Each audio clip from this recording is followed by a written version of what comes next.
Selamat pagi, selamat berjumpa kembali dalam ibadah raya GKTI Raja Daud pada Minggu 22 Agustus 2021. Selamat bergabung buat teman-teman yang baru bergabung dalam channel ini. Mari kita sama-sama siapkan hati kita sama-sama beribadah, kita berikan yang terbaik bagi Tuhan. Kita memuji Tuhan, kita katakan kekuatan serta penghiburan Kidung Jemaat nomor 332.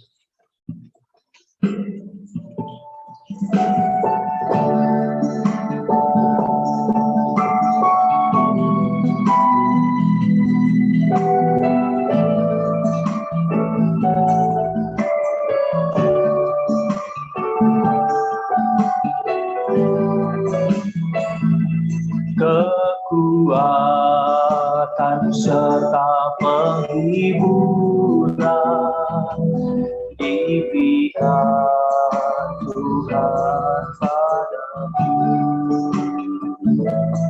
Tiap hari aku dibimbingnya, tiap jam dihibur hatiku, dan sesuai dengan hikmat Tuhan, ku diberikan apa yang perlu. Suka dan derita bergantian, memperkuat imanku. Tiap hari Tuhan besertaku,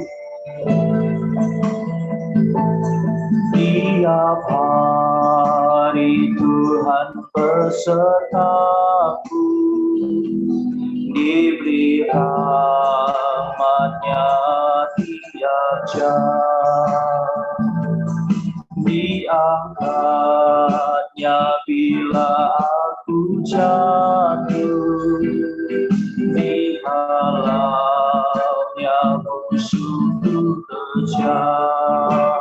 Yang namanya Raja Mahkuasa, Bapa yang kekal dan abadi,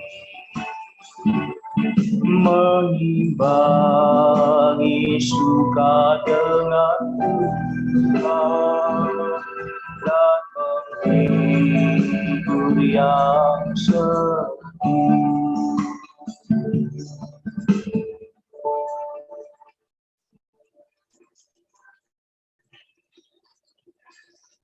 Pertolongan kita adalah dengan nama Tuhan yang menciptakan langit dan bumi, yang memelihara kesetiaannya sampai selama-lamanya dan tidak meninggalkan perbuatan tangannya. Dalam nama Bapa, Putra, dan Roh Kudus, kasih karunia dan damai sejahtera dari Allah Bapa kita dan dari Tuhan Yesus Kristus menyertai kita sekalian. Amin. Amin. Kita memuji Tuhan kembali, saudaraku. Kita katakan semua baik, semua baik.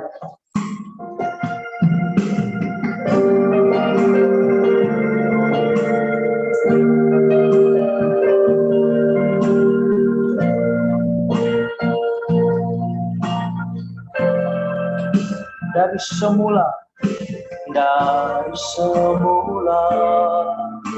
telah Kau tetapkan hidupku dalam tangan-Mu, dalam rencana-Mu Tuhan.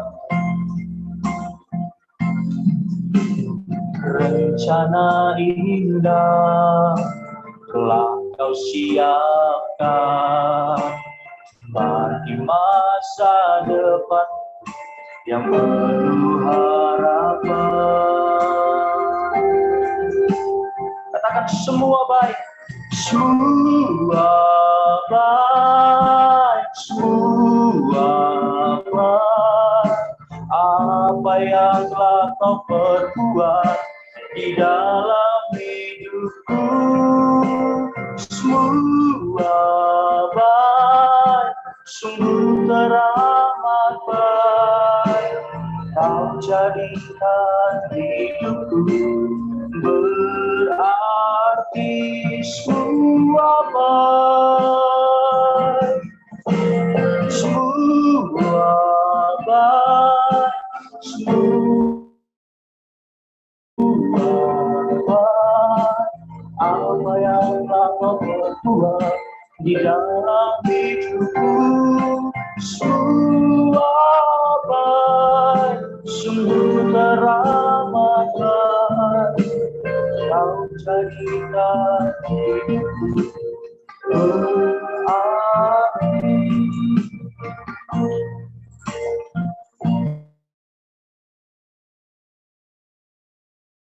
Marilah kita datang mengakui dosa dan kelemahan kita di hadapan Tuhan dengan tulus ikhlas dalam doa. Allah Maha Pengasih dan Maha Penyayang, di hadapan-Mu kami mengaku segala dosa dan kesalahan kami, baik dengan pikiran, perkataan, maupun perbuatan. Kami mendukakan hati-Mu dengan tidak hidup sesuai kehendak-Mu. Kami mendukakan hati sesama dengan menutup diri terhadap mereka yang lemah. Ampunilah dosa kami, ya Allah. Tolonglah kami, supaya kami tidak hidup lagi dalam dosa, melainkan Kristus yang hidup di dalam kami, dan kami pun hidup di dalam Dia. Karuniakanlah kepada kami kemampuan untuk hidup baru bagi kemuliaan nama-Mu. Amin. Janji Allah tentang pengampunan dosa. Jika kita mengaku dosa kita, maka Ia adalah setia dan adil, sehingga Ia akan mengampuni segala dosa kita dan menyucikan kita dari segala kejahatan. Kemuliaan bagi Allah di tempat yang maha tinggi. Amin. Amin.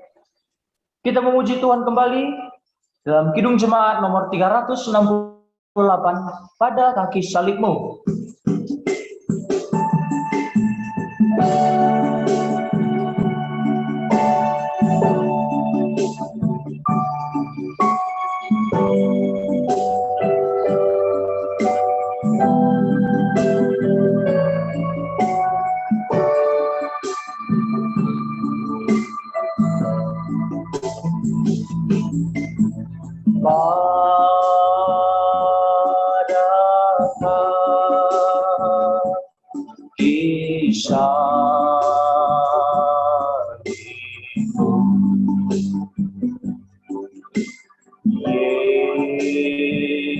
Yesusku berlindung,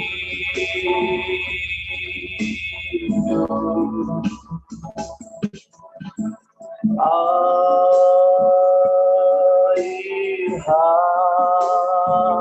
hadiah Golgota,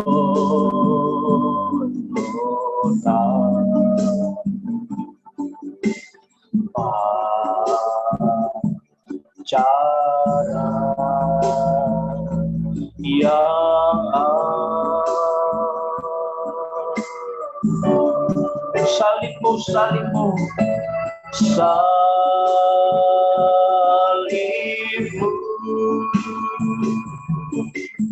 salib-Mu,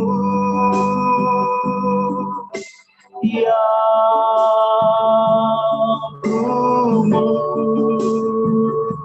mulia.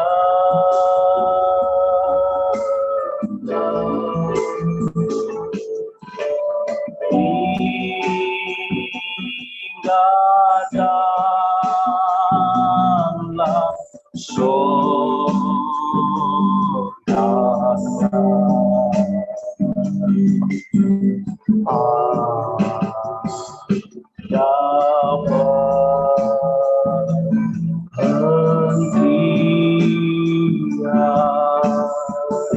pada kaki salib-Mu, kasih-Mu ku terima. Pada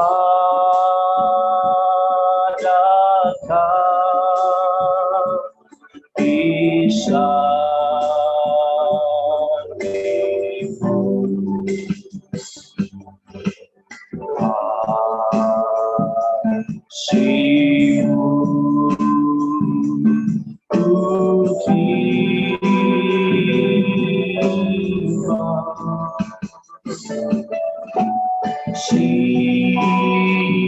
Sinar bintang pancar terang yang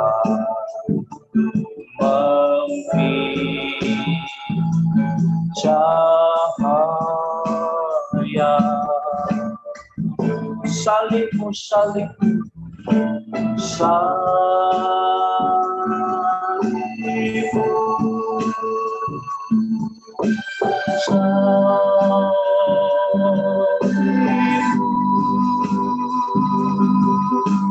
yang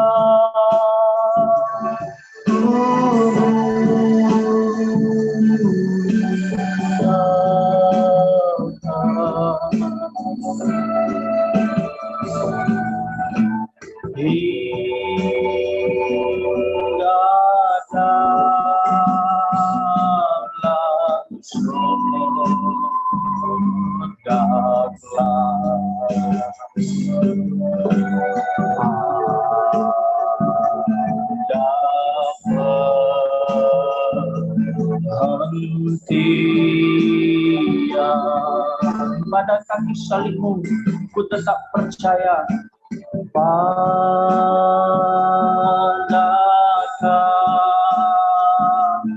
bisa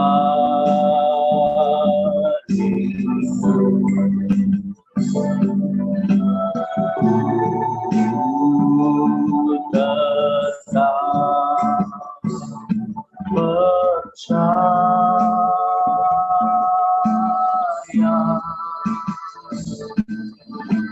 hingga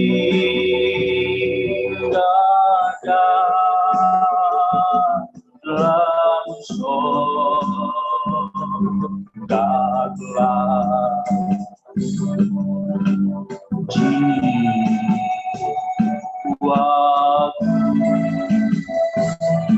bahagia,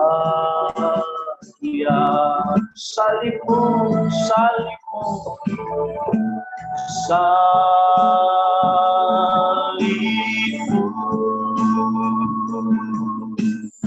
salib-Mu,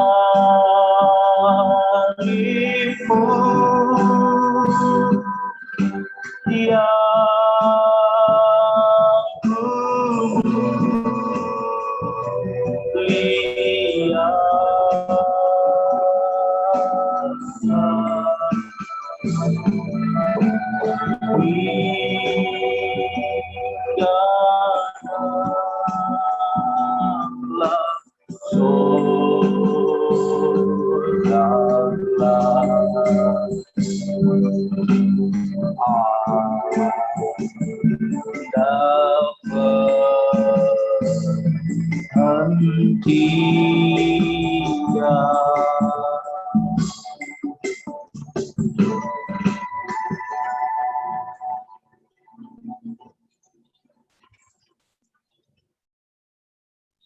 Pengantar firman bagi kita pada minggu hari ini diambil dari kitab 1 Raja-Raja 17 ayat 17 sampai 24. 1 Raja-Raja 17 ayat 17 sampai 24. Saya bacakan untuk kita semua dan saudara sekalian harap mengikuti di dalam hati. Sesudah itu anak dari perempuan pemilik rumah itu jatuh sakit dan sakitnya itu sangat keras sampai tidak ada nafasnya lagi. Kata perempuan itu kepada Elia, "Apakah maksudmu datang kemari, ya abdi Allah? Singgahkah engkau kepadaku untuk mengingatkan kesalahanku dan untuk menyebabkan anakku mati?" Kata Elia kepadanya, "Berikanlah anakmu itu kepadaku." Elia mengambilnya dari pangkuan perempuan itu dan membawanya naik ke kamarnya di atas dan membaringkan anak itu di tempat tidurnya. Sesudah itu ia berseru kepada Tuhan, katanya, "Ya Tuhan Allahku, apakah engkau menimpakan kemalangan ini atas janda ini juga, yang menerima aku sebagai penumpang dengan membunuh anaknya?" Lalu ia mengujurkan badannya di atas anak itu 3 kali, dan berseru kepada Tuhan, katanya, "Ya Tuhan Allahku, pulangkanlah kiranya nyawa anak ini ke dalam tubuhnya." Tuhan mendengarkan permintaan Elia itu, dan nyawa anak itu pulang ke dalam tubuhnya, sehingga ia hidup kembali. Elia mengambil anak itu, ia membawanya turun dari kamar atas ke dalam rumah, dan memberikannya kepada ibunya. Kata Elia, "Ini anakmu, ia sudah hidup." Kemudian kata perempuan itu kepada Elia, "Sekarang aku tahu bahwa engkau abdi Allah dan firman Tuhan yang kau ucapkan itu adalah benar." Demikianlah firman Tuhan. Berbahagialah orang yang mendengarkan firman Tuhan dan tekun melaksanakannya. Amin. Amin. Kita memuji Tuhan kembali. Kita katakan bersama-sama, lebih indah dari permata.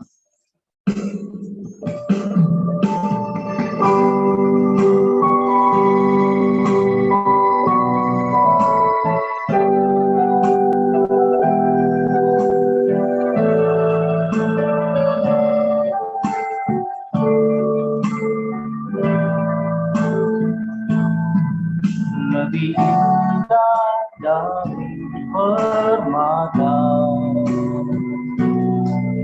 kasih Yesus tiada terkira. lebih manis dari madu, sungguh berharga bagiku kasih Yesus dalam hidupku. Haleluya, ku memuji dan bersyukur atas kasih-Mu. Haleluya,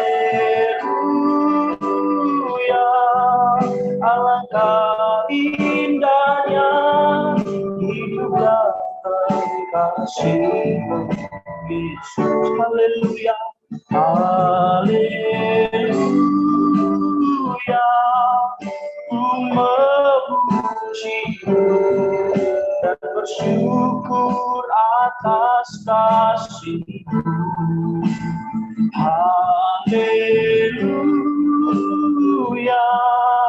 alangkah indahnya hidup dalam kasih-Mu, Yesus.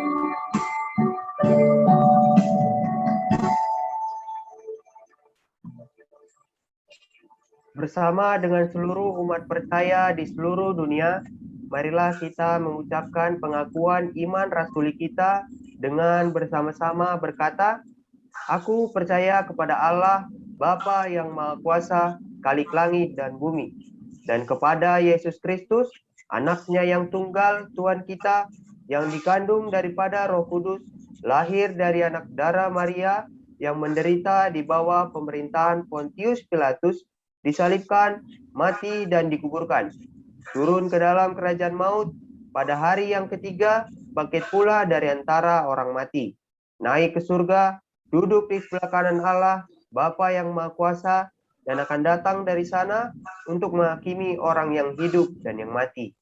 Aku percaya kepada Roh Kudus, gereja yang kudus dan am, persekutuan orang kudus, pengampunan dosa, kebangkitan daging, dan hidup yang kekal.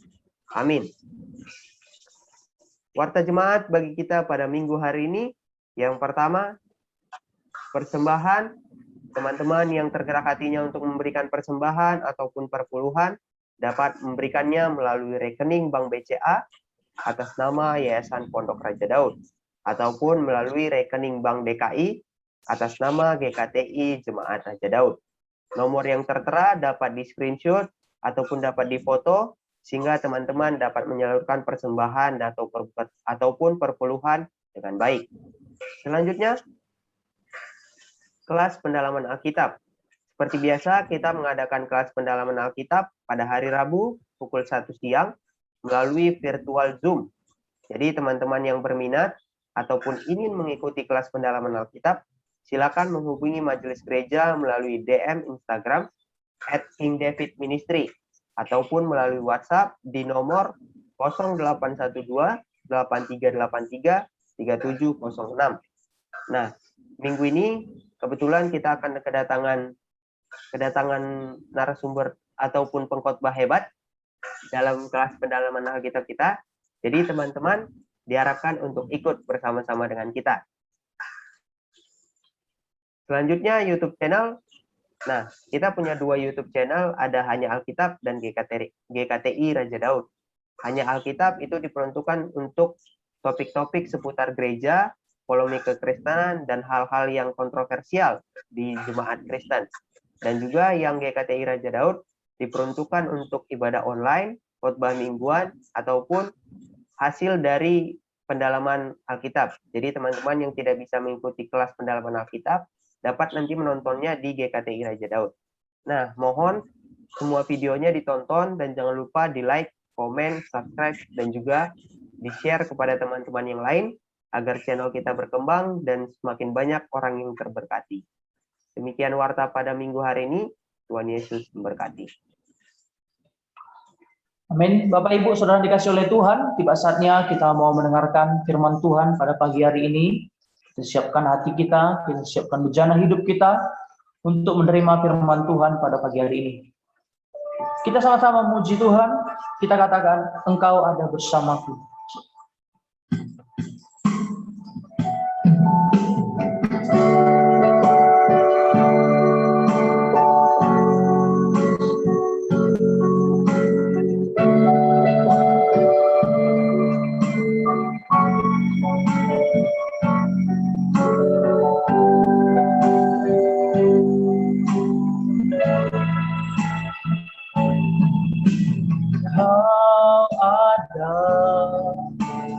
bersamaku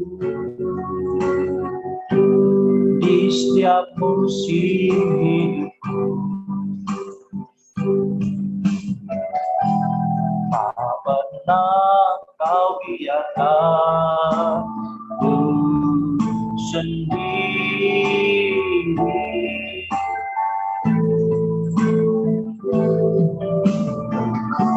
Kuatkan jiwaku adalah bersamamu. Tak pernah ku ragukan kasih-Mu.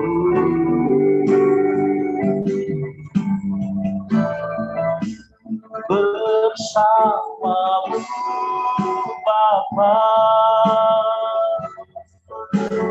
ku lewati semua perkenananmu ya, teguhkan hatiku. Engkau yang bertindak, memberi pertolongan,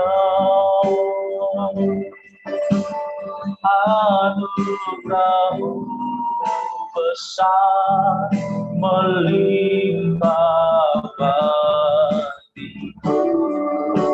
Katakan bersamamu Bapa, bersamamu Bapa, ku lewati semua perkenananmu ya, teguhkan hatiku. Engkau yang bertindak,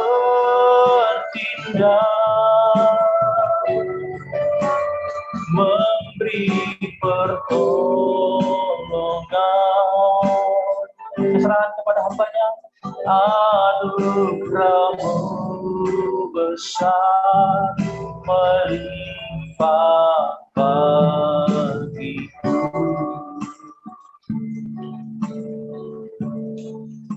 Mari kita bersatu di dalam doa. Bapak, kami mengucap syukur pada hari ini. Kami masih bisa memuji, memuliakan Tuhan, walaupun kami masih dalam beribadah online ya Bapak.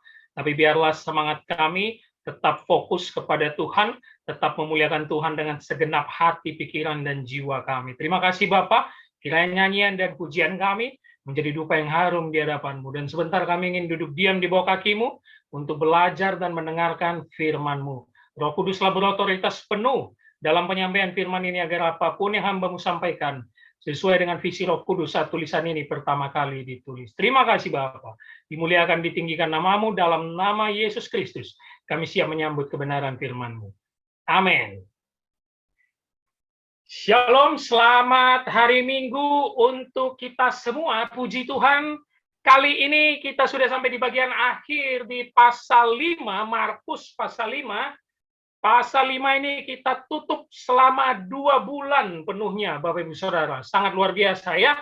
Beginilah enaknya kalau kita mengeksposisi firman Tuhan, kita pelan-pelan ayat per ayat, pasal demi pasal, dan memahami apa makna setiap ayat itu. 2 bulan, Bapak Ibu Saudara, kita menyelesaikan pasal 5. Dan kemarin kita sudah sampai di pasal 5 ayat 38. Markus pasal 5 ayat 38, di mana saya gambarkan sedikit supaya Bapak Ibu Saudara mengingatnya. Di mana masalah dengan perempuan penderaan sudah selesai, lalu Yairus mendapat kabar dari keluarganya di tengah jalan bahwa anaknya sudah meninggal, tapi Yesus langsung berkata kepada Yairus, tetaplah percaya, teruslah menerus percaya, keep on believing. Lalu Yesus hanya mengajak Petrus, Yakobus, Yohanes menuju rumah Yairus. Itu sampai kita kemarin di minggu lalu di ayat 38. Dan sekarang kita mulai ayat 39. Mari buka Alkitab kita, Bapak Ibu Saudara. Markus pasal 5 ayat 39. Bapak Ibu Saudara harus mengikutinya dan membuka Alkitab bila perlu mencatat, karena kalau tidak akan pernah mengerti firman ini ya. Markus pasal 5 ayat 39. Sesudah ia masuk, ia berkata kepada orang-orang itu, "Mengapa kamu ribut dan menangis? Anak ini tidak mati, tetapi tidur." Akhirnya Yesus dan Petrus, Yakobus, Yohanes bersama Yairus nyampe di rumah Yairus ya. Mungkin itu membutuhkan perjalanan yang sangat jauh ya, ada berjam-jam mungkin karena mereka jalan kaki. Lalu mereka nyampe dan Yesus langsung berkata apa? "Mengapa kamu ribut dan menangis? Anak ini tidak mati, tetapi tidur." Suatu statement yang keluar yang menghardik perkabungan pada saat itu. Jelas ini perkataan yang sangat-sangat membingungkan. Yesus menggunakan kata tidur. Ya jelaslah kata tidur di sini bermakna figuratif ya, atau metafora. Kenapa? Karena Yesus ingin menggambarkan bahwa ya tidur itu bersifat sementara. Dalam iman kekristenan, kematian itu bersifat sementara bagi kita. Karena kita kelak nanti akan dibangkitkan, ada kebangkitan tubuh. Dan tidur bersifat sementara, artinya kita saat tidur juga tidak bisa apa-apa, Bapak Saudara. Kita tidak bisa mendengar apa yang terjadi di luar, kita tidak bisa melakukan kegiatan, kita tidak bisa melakukan apa-apa. Ini yang dimaksud Yesus dengan tidur, ya makna figuratifnya, tidur ya. Tapi jelaslah, nanti kita akan lihat di ayat selanjutnya bahwa anak ini tidak tidur, tetapi mati. Yesus sering sekali menggunakan kata tidur hanya sebagai kiasan bahwa dia akan melakukan mukjizat untuk membangkitkan orang. Tentu kita ingat kisah siapa? Lazarus. Ya.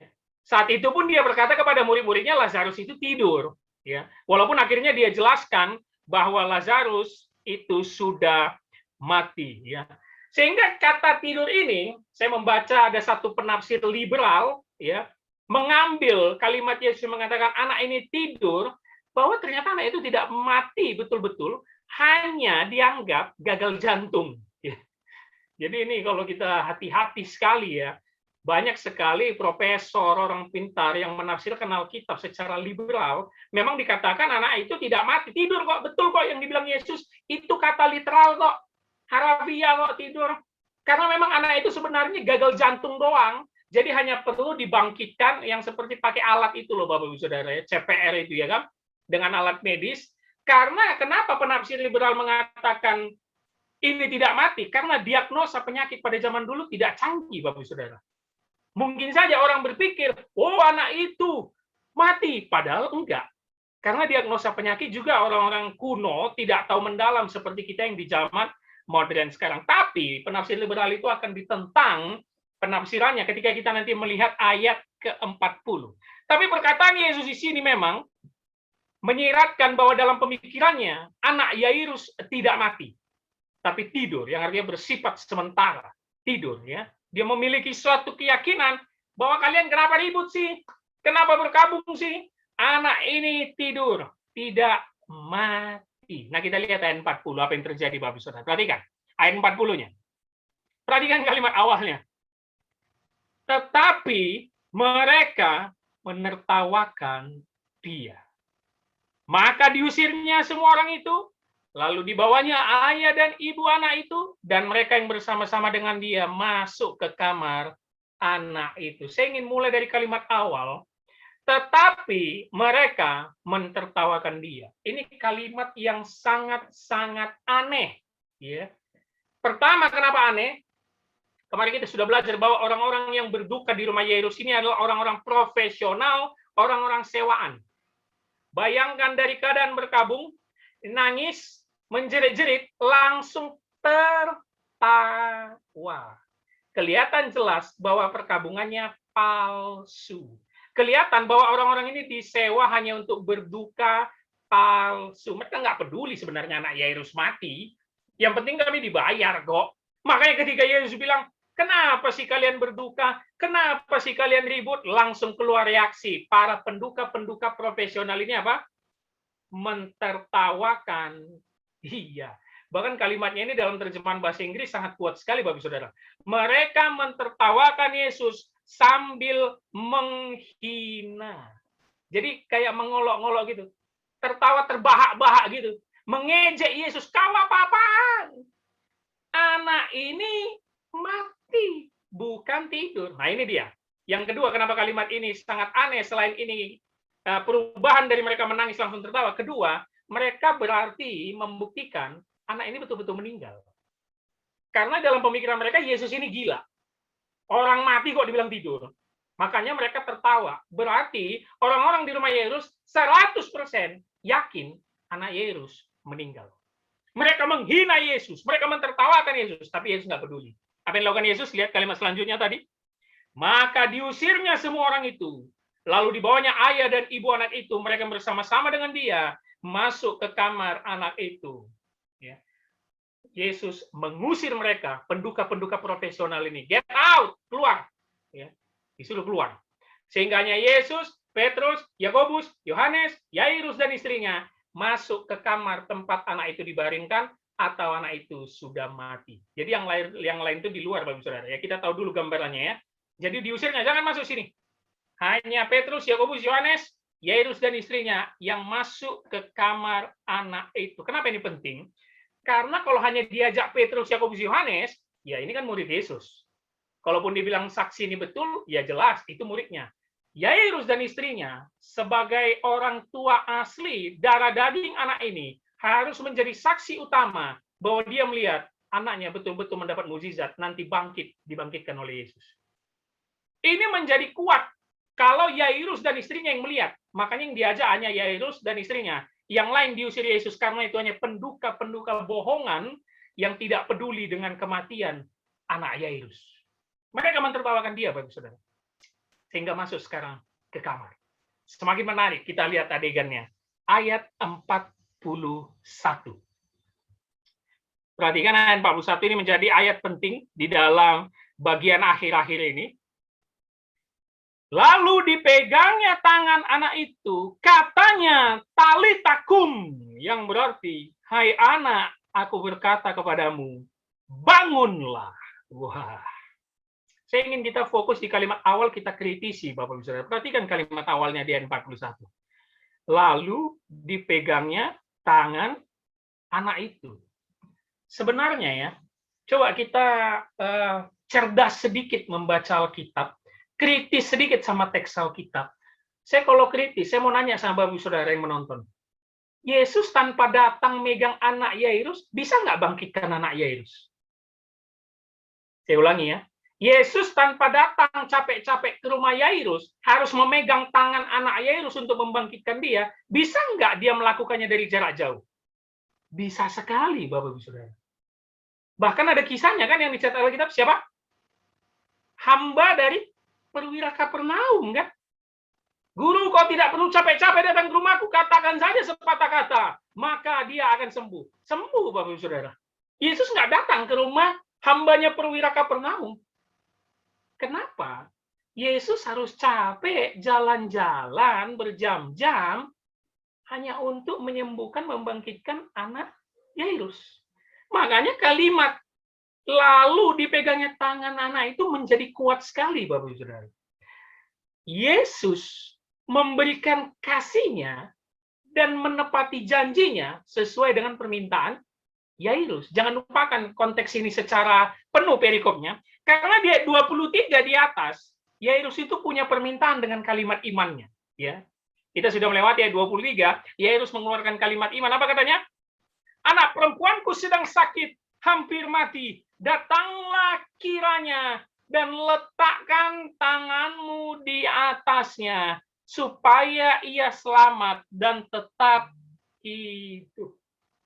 Kalimat iman Yairus ini tidak mau disia-siakan Yesus hanya dengan mujizat dia dari jarak jauh. Enggak. Ini adalah kasih dan perhatian ilahi yang ditunjukkan Yesus.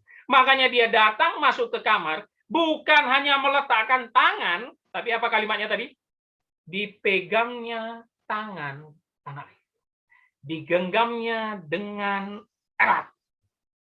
Kebalikan dari kisah perempuan pendarahan. Ingat, ini satu kisah ya, tergabung ya. Perempuan pendarahan, dia yang menjamah. Lihat, jubah Yesus kan? Dia yang menjamah. Dia yang melakukan action dengan tangannya. Tapi untuk anak Yairus, tangan Yesus yang melakukan action, memegang erat, anak Yairus. Ini adalah bentuk kasih perhatian yang secara langsung Allah tunjukkan kepada orang pilihannya. Lalu dipegangnya tangan anak itu. Lalu apa kata Yesus? Talita kum. Wah, ini bahasa Aram ya Bapak Ibu Saudara. Walaupun bahasa perjanjian baru, bahasa aslinya bahasa Yunani, ini bahasa Aram, bukan bahasa Yunani. Perlu diketahui, Yesus di dalam masa hidupnya itu sehari-hari menggunakan bahasa Aram. Oke? Bukan ngomong itu sama murid-murid sama, bukan bahasa Yunani, bahasa Aram. Bahasa Ibrani, bahasa ibu mereka, orang Yahudi, itu dipakai kalau pembacaan atau ibadah di sinagoge. Kalau lagi membaca kitab suci, perjanjian lama, atau di sinagoge, semua menggunakan bahasa Ibrani. Tapi sehari-hari, Yesus menggunakan bahasa Aram. Ya. Talitakum, ini bahasa Aram.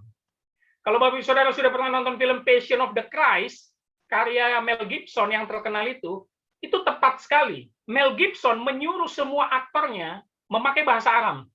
Jadi yang di dalam film itu bahasa Aram, itu bukan bahasa Ibrani, Bapak Saudara. Karena memang seluruh sejarawan sepakat, bahasa sehari-hari Yesus bersama murid-murid adalah Aram. Talitakum, langsung diterjemahkan Markus. Apa? Hai anak, aku berkata kepadamu, bangunlah. Apa kalimat yang perlu kita garis bawahi dulu? Sebelum kita menjelaskan talitakum apa? Nah ini pentingnya kita kritis. Apa? Ada kalimat yang paling penting di situ. Bukan talitakumnya. Apa? Aku berkata kepadamu. Nah ini dia Bapak Saudara. Aku berkata kepadamu. Tolong garis bawahi itu. Aku berkata kepadamu. Kalau Bapak Saudara mengikuti ibadah kita GKT Raja Daud, pengantar firman itu selalu hubungan erat dengan khotbah. Tadi epistel kita itu tentang Elia yang membangkitkan anak, kan? Anak seorang janda, kan? Elia nggak pernah memakai kata ganti orang pertama. Aku. Cari aja di perjanjian lama. Nggak ada, Bapak Saudara. Elia bahkan apa? Berdoa, Tuhan tolong kembalikan nyawa anak ini. Seluruh nabi di perjanjian lama melakukan mujizat pakai kata Allah atau Tuhan. Tapi Yesus memakai kata ganti orang pertama, aku. Ini penting sekali, Bapak Ibu Saudara. Tidak ada satu nabi pun, bapak beriman siapapun, yang berani memakai kata ganti orang pertama, aku. Artinya apa? Perkataan Yesus adalah perkataan Allah itu sendiri yang memiliki kuasa untuk menghidupkan. Aku berkata kepadamu. Dia nggak perlu berdoa, Bapak Saudara. Karena dia Allah itu sendiri yang akan memberikan kuasa kebangkitan. Aku berkata kepadamu. Talitakum, jadi talita, artinya ini banyak ya. Talita ini artinya dalam terjemahan Inggris ada youth, ya youth itu kan muda, atau little, kecil, atau lamb. Ya, lamb itu domba kecil kan? Ya, youth, little, atau lamb. Sedangkan kum itu artinya rise, bangun, bangkit. Ya. Jadi talitakum kalau kita bisa terjemahkan secara Inggris bisa juga little lady, get up, atau little lamb, rise, bangkitlah. Dia menganggap bahwa anak ini adalah dombanya, bangkitlah. Dia menganggap anak ini adalah anaknya, sama dengan apa? Jangan tinggalkan kisah perempuan beneran. Dia memanggilnya siapa? Daughter. Anakku perempuan. Kan itu yang dipanggilnya sama perempuan beneran. Daughter. Dan ini pun anak Yairus dianggapnya sebagai little lady. Anakku, aku berkata kepadamu, bangunlah dan berjalanlah. Jadi anak Yairus ini sama-sama diidentifikasikan sebagai anak-anak Allah yang memang mendapat bagian dalam kerajaan Allah. Ya. Makanya Yesus dengan kuasa ilahiynya membangkitkan anak Yairus. Kita lanjutkan ayat 42-nya. Perhatikan. Apa yang terjadi setelah Yesus mengatakan talitakum, ya kan? Ayat 42. Seketika itu juga anak itu bangkit berdiri dan berjalan sebab umurnya sudah 12 tahun. Semua orang yang hadir sangat takjub. Lagi-lagi apa kata yang harus kita garis bawahi di kalimat awal, Bapak Ibu Saudara? Seketika. Markus berulang kali sampai pasal 5 ini ketika Yesus melakukan mujizat selalu ada kata seketika, seketika, seketika. Ya. Anak Yairus 12 tahun, putri satu-satunya. Ditambahkan Markus bahwa umurnya adalah 12 tahun. Bukan little artinya dia balita, tapi ini sudah mau masuk remaja, 12 tahun. Seketika itu juga anak itu apa? Bangkit, berdiri, dan berjalan. Perhatikan, ada 3 kata kerja di situ. Betul ya? Bangkit, berdiri, dan berjalan. Saya ingin kita fokus di kata yang berjalan. Ya. Berjalan di sini bukan hanya jalan setapak, selangkah gini, masih linglung, kok aku bangkit ya? Bukan. Kok aku bisa bangun? Enggak. Terjemahan asli berjalan di sini, walk around. Udah keliling rumah dia, Bapak Saudara. Begitu bangkit, dia turun dari tempat tidurnya, jalan dia keliling rumah, menunjukkan dirinya ke depan orang-orang yang berkabung di luar. Jalan-jalan ya, Bapak Saudara. Rumah Yairus ini rumah pejabat ini, besar ya. Besar sekali rumahnya ini, 3 lantai. Kita gambarkan 3 lantai. Udah jalan-jalan dia. Itu arti berjalan. Apa yang mau ditekankan Markus di sini? Selain mujizat Yesus selalu sedetik dan seketika, mujizat Yesus tidak memerlukan pemulihan lagi. Tidak perlu lagi ada rehabilitasi, tidak perlu lagi ada pengobatan ulang, enggak. Sembuh total. Bayangkan Bapak Ibu. Jadi kalau Bapak Ibu Saudara ada lihat di gereja-gereja atau nonton, ada pendeta menyembuhkan orang, terus dikasih mic, bagaimana perasaan Ibu sekarang? Benjolannya udah hilang sedikit sih. Itu bukan mujizat dari Yesus. Pasti bukan. Pasti bukan. Udah enak sih tangan saya ini, ya udah lebih ringan sih, lebih ringan. Bukan. Karena semua mujizat Yesus total dan sedetik. Nggak perlu lagi ada pengobatan ulang, bukan berkurang sedikit penyakitnya, total sembuh. Jadi kita jangan mau dibodohi. Inilah kita kalau nggak memahami Alkitab secara dalam. Wih, puji Tuhan ya, ibu itu datang ke gereja dapat mujizat, tangan benjolan yang besar kali, berkurang sekarang 5 cm benjolannya. Penipu itu Bapak Saudara, nggak ada itu dalam Alkitab. Karena semua mujizat Yesus sembuh total dan seketika. Langsung. Sehingga kita lihat respon orang yang di luar melihat anak ini jalan-jalan. Kalimat terakhir, ayat 42. Semua orang yang hadir sangat takjub. Bayangkan ya. Perhatikan ya. Dari ribut, nangis, berkabung, tertawa, menghina Yesus. Sekarang apa? Takjub. Bayangkan perubahannya. Ribut, nangis, berkabung, tertawa, sekarang takjub. Ya, takjub di sini adalah heran, amazed, keheranan yang luar biasa, di luar nalar mereka. Seakan-akan tangisan mereka berubah menjadi kalimat apa, Bapak Saudara? Wow, mengerikan sekali mujizat ini.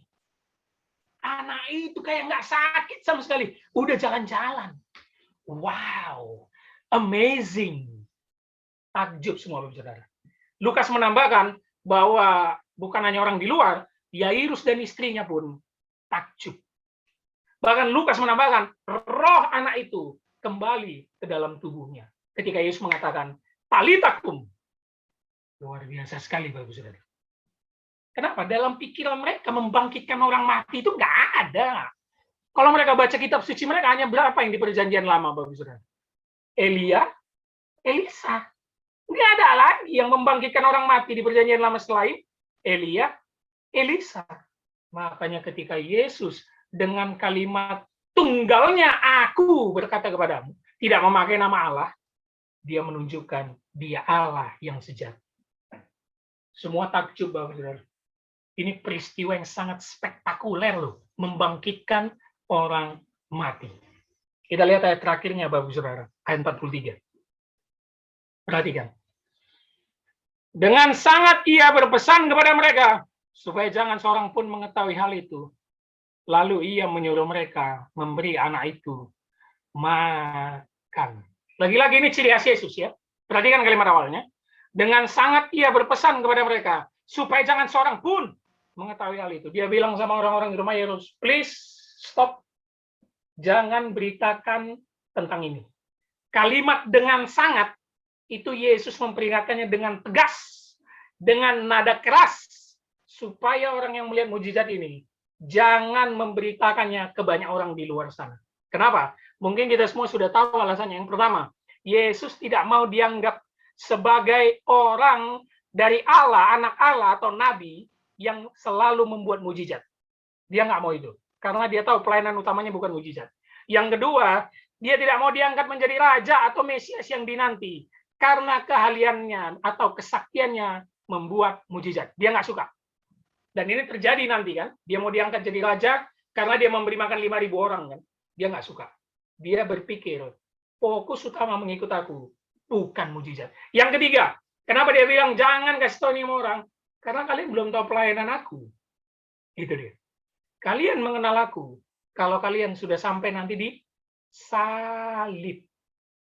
Kalau kalian percaya bahwa aku anak Allah yang menebus dosa harus mati di kayu salib, sesuai dengan pemberitaan Nabi, maka itulah yang kalian percaya. Salib.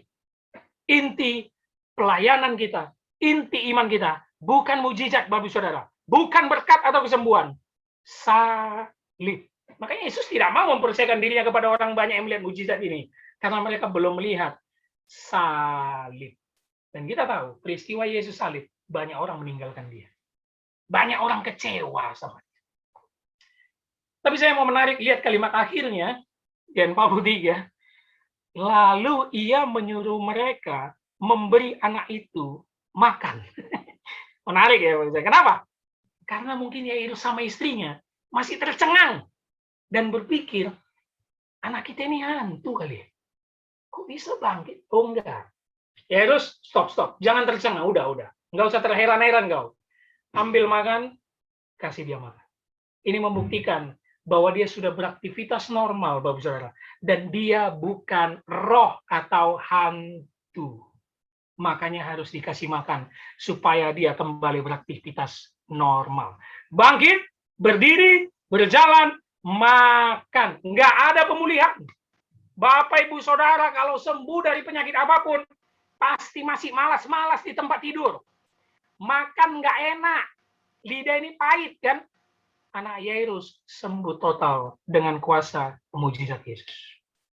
Dia menyembuhkan anak Yairus karena Yairus memang adalah orang pilihan yang beriman kepadanya. Ingat, di atasnya, Yairus memiliki kalimat iman dan tindakan iman kepada Yesus. Tapi jangan pernah mempercayakan diri kita soal mujizat, mau spektakuler apapun mujizatnya. Bukan itu inti pelayanan Yesus. Karena mujizat itu simpel sekali sama Yesus. Yang sulit itu ketika engkau percaya kepada dia. Makanya dia memperingatkan Yairus apa? Keep on believing. Terus-meneruslah percaya. Itu sulit, Bapak. Apa pesan yang ingin saya berikan di pasal 5 ini khususnya perempuan pendarahan dan Yairus? Ya, kita sangat luar biasa menyelesaikan ini. Sampai total 2 bulan hanya pasal 5, dan untuk kisah Yairus ini sebulan lebih. Ya. Dia ingin memperingatkan bahwa kita harus beriman penuh kepada dia. Bagus, ya. Apapun yang terjadi. Perhatikan dalam kisah perempuan pendarahan, dia memancing perempuan itu keluar dari kerumunan untuk menyelesaikan masalah sosialnya, bahwa dia telah sembuh. Sekaligus dia berhenti untuk meladeni perempuan pendarahan. Supaya apa? Menguji iman Yairus. Bapak Saudara, kalau engkau jadi Yairus, pada saat itu perjalananmu terhenti, anakmu sudah koma, tapi kau lihat di depan matamu, perempuan pendarahan yang najis ini sembuh seketika di depan matamu loh. Lantas, apakah di dalam pikiranmu ketika engkau mengajak Yesus datang ke rumahmu? Harus percaya. Itu dia. Perempuan pendarahan memberikan pelajaran kepada Yairus. Yairus, aku ini hanya iklan. Kau nggak usah ragu. Mau apapun yang terjadi, kau dengar kabar anakmu sudah mati, nggak usah ragu. Karena di depan matamu, kau sudah lihat aku sembuh total. 12 tahun loh penyakitnya, sembuh total. Makanya Yesus memperingatkan Yairus, percaya saja, terus menerus, percaya saja. Inilah yang mengajarkan kita bagaimana menyerahkan hidup kita kepada Yesus sepenuhnya. Pertanyaan saya lempar dalam kisah penutup ini. Bapak Ibu mau jadi perempuan pendarahan atau Yesus? Kayaknya nggak mau ya, dua-duanya ya. Siapa yang mau sakit sampai 12 tahun? Siapa yang mau anaknya mati? Ada? Nggak ada yang mau, Bapak Ibu Saudara. Bapak Ibu Saudara mau sembuh kayak perempuan pendarahan? Mau melihat spektakuler anak kita bangkit dari mati? Kurasa kita sepakat akan menjawab, mau dong Pak Pendeta. Itu namanya kita beriman kepada Yesus. Segala sesuatu terjadi, tidak ada yang mustahil bagi Allah. Tadi saya tanya mau jadi perempuan pendarahan atau Yairusnya, mungkin kita nggak mau. Tapi mujizatnya kita mau. Ini yang berbahaya. Karena inti dari perikop ini bukan soal mujizatnya, melainkan apa? Pengorbanan beriman kepada Yesus. Bapak Saudara, kalau Anda jadi perempuan pendarahan, nggak mudah. Karena Anda berkorban penuh. Siap dijauhi orang, siap dikucilkan, siap hidup sendiri, dan siap menderita sakit yang begitu lama, 12 tahun. Tapi dia tetap percaya kepada Yesus. Dengan kalimat iman apa? Asal ku jamah saja jubahnya, aku pasti sembuh. Bapak Saudara, kalau jadi Yairus, enak. Punya jabatan, kepala rumah ibadah, hidup kaya, rumah besar. Tapi anak mati. Mau? Nggak mau juga, kan? Tapi Yairus datang tersungkur di depan Yesus. Dia mengeluarkan kalimat iman juga. Apa itu? Letakkanlah tanganmu, maka anakku akan sembuh. Bagaimana dengan kita sekarang? Apakah iman kita hanya sampai gereja hari Minggu? Ini yang berbahaya, Bapak Saudara. Apakah iman kita hanya datang ke gereja, nyanyi, tepuk tangan, angkat tangan, dengar khotbah, main handphone, ngantuk, pulang, hidup nggak ada berubah-ubahnya. Tapi ketika dapat gaji, dapat berkat, dapat bonus, dapat anak, langsung ngomong, makasih Yesus, baik kali kau. Aku bilang kita harus hati-hati ya. Itu bukan beriman kepada Yesus. Karena beriman kepada Yesus sesuai dengan perikop ini. Ada pengorbanan dan iman yang radikal. Kepercayaan yang radikal. Dan lebih sengsara lah engkau, Bapak Saudara, kalau taraf imanmu hanya sampai berkat dan mujizat. Aduh, jangan. Percaya Yesus kalau diberkati. Percaya Yesus kalau disembuhkan penyakitku. Percaya Yesus kalau anak istriku dan keluargaku baik-baik saja. Itu nggak perlu Yesus pun bisa dilakukan oleh setan. Nggak perlu Yesus itu. Percaya Yesus. Kita menyerahkan hidup kita sepenuhnya. Suka duka, ucap syukur. Sehat sakit, ucap syukur. Mari kita biasakan hidup kita. Berdoa bukan hanya minta-minta seperti shopping list. Tapi biasakan hidup kita untuk bilang, Tuhan, apapun yang terjadi dalam hidupku itu adalah kedaulatanmu. Baik aku suka, terima kasih Tuhan. Baik aku duka, terima kasih Tuhan. Mau sakitku nggak sembuh-sembuh, terima kasih Tuhan. Mau aku pulih dan sehat, berarti aku harus memiliki tugas berat, melakukan penginjilan. Terima kasih Tuhan. Inilah kisah yang bisa kita ambil dari kisah perempuan pendarahan dan Yairus. Bapak Saudara, kalau dengar khotbah ini terpisah, entah Bapak Saudara dengar pengkhotbah dari manapun nanti kelak, dia pisah, dia hanya ngambil kisah Yairus atau perempuan pendarahan, sudah pasti khotbahnya salah. Karena dia tidak memahami bagaimana eksposisi menggabungkannya. Pesan saya, mari kita memiliki iman yang radikal kepada Tuhan Yesus. Kita mempercayakan hidup kita, bukan hanya mempercayakan masalah kita. Doa saya menyertai Bapak Saudara, selamat hari Minggu, Shalom, Tuhan Yesus memberkati. Mari kita berdoa. Bapak di dalam surga, terima kasih kami baru saja belajar dan mendengarkan kebenaran firman-Mu, khususnya di dalam eksposisi gereja kami baru saja menyelesaikan pasal 5 dalam Injil Markus ini. Terima kasih Tuhan, untuk hikmat kebijaksanaan yang Kau berikan kepada hamba-Mu, sampai kepada pasal 5 ini, kami terus belajar merendahkan diri untuk memahami firman-Mu lebih dalam lagi. Biarlah lewat kisah Yairus dan perempuan pendarahan ini, kami belajar satu hal, yaitu iman yang radikal, yang berkorban kepada Yesus. Dan tentu saja, kami mempercayakan hidup kami kepadamu. Terkadang kami hanya mempercayakan masalah kami kepadamu, terkadang kami hanya bisa meminta, minta, dan minta. tapi tidak pernah mengenal Engkau lebih dalam. Ampuni dosa kami, Bapa. Biar lewat kebenaran firman ini, Roh Kudus memateraikannya dalam hati dan pikiran kami, bahwa kami umat-Mu harus memiliki iman seperti Yairus dan perempuan yang pendarahan, yang memiliki tindakan iman berkorban kepadamu. Terima kasih, Bapak. Dalam nama Yesus Kristus, materaikan firman ini. Amin.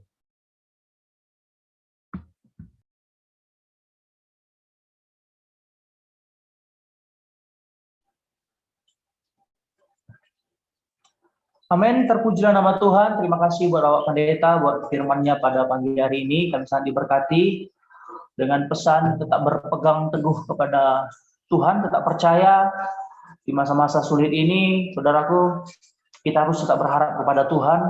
Apapun yang terjadi, tetap Tuhanlah kekuatan kita, Tuhanlah sumber pengharapan kita. Mari saudaraku, kita mau lebih bersyukur lagi kepada Tuhan. Kita memuji Tuhan, kita katakan, Bapa, Engkau sungguh baik.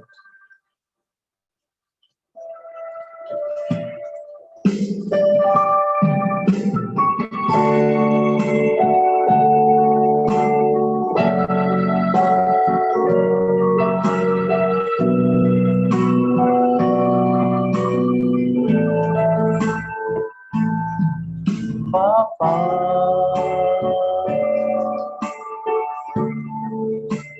Engkau sungguh baik, kasih-Mu melimpah di hidupku.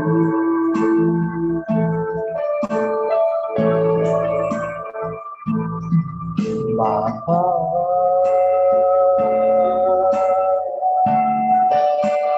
ku berterima kasih berkat-Mu hari ini yang Kau sediakan bagiku.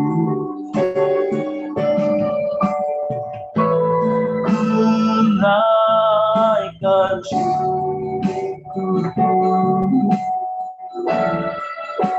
buat hari yang Kau beri, tak habis-habisnya kasih dan rahmat-Mu selalu baru dan tak pernah terlambat. Pertolongan-Mu besar setia-Mu di sepanjang hidup. Bersama-sama kita katakan, ku naikkan syukurku, ku naikkan syukurku buat hari yang Kau beri, tak habis-habisnya kasih dan rahmat-Mu selalu baru dan tak pernah terlambat. Pertolongan-Mu besar setia-Mu di sepanjang hidup. Besar setia-Mu, besar setia-Mu di sepanjang hidup.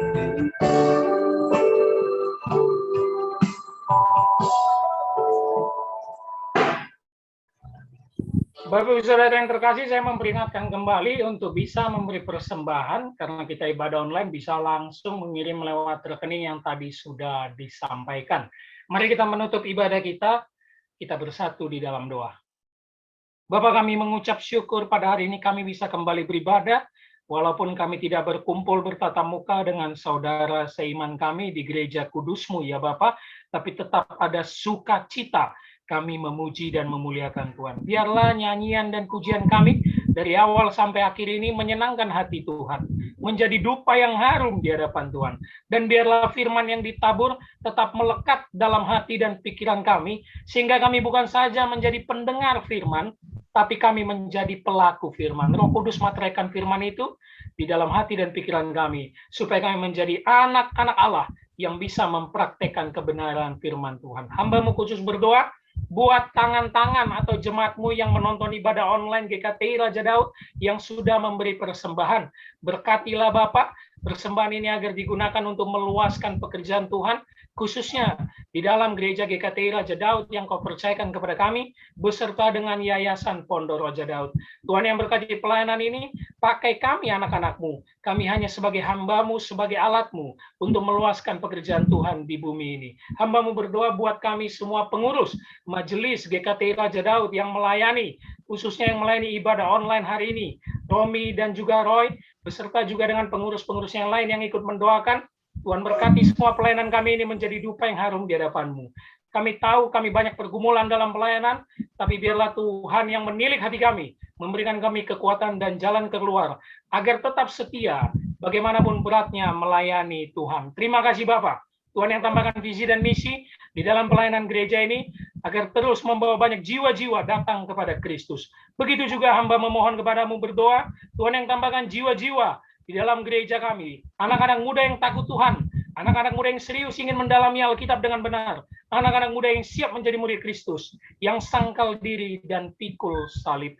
Terima kasih Bapa. Hamba berdoa buat saudara kami, rekan kami, teman kami, yang mungkin dalam keadaan sakit. Hamba-Mu berdoa, Tuhan yang jamah dia, Tuhan yang berikan kekuatan, biarlah di dalam keadaan sakit, hidupnya terus bergantung kepada Tuhan, terus berharap kepada Bapa, dan biarlah di dalam keadaan apapun kami terbiasa mengucap syukur, baik dalam suka ataupun duka, baik dalam sehat ataupun sakit.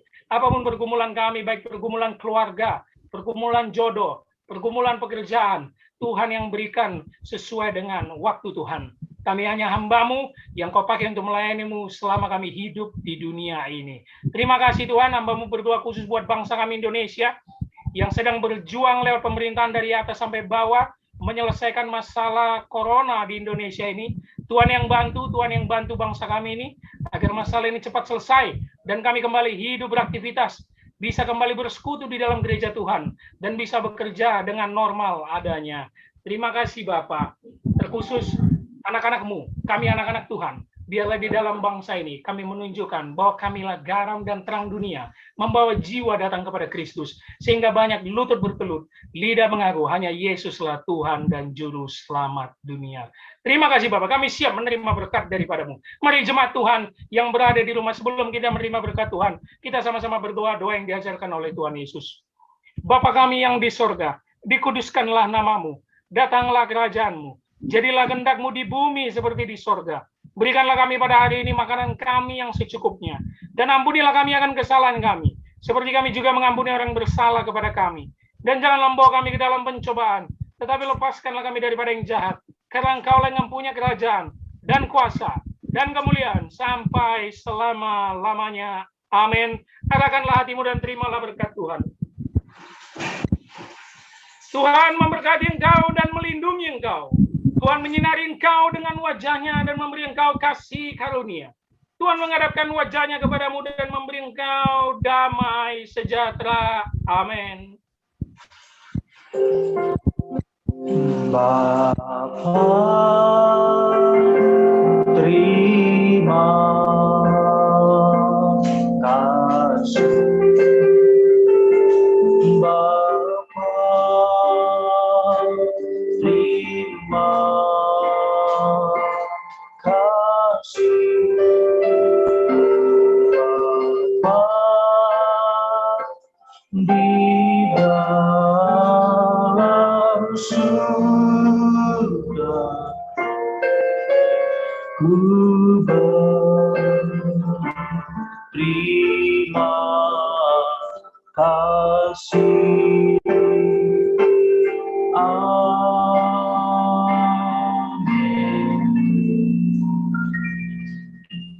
Amin. Demikianlah ibadah kita pada Minggu tanggal 21 Agustus ini. Kiranya tanggal 20 Agustus, kiranya Tuhan memberkati kita semuanya. Sampai jumpa minggu depan. Salam sejahtera dan salam sehat selalu. Shalom.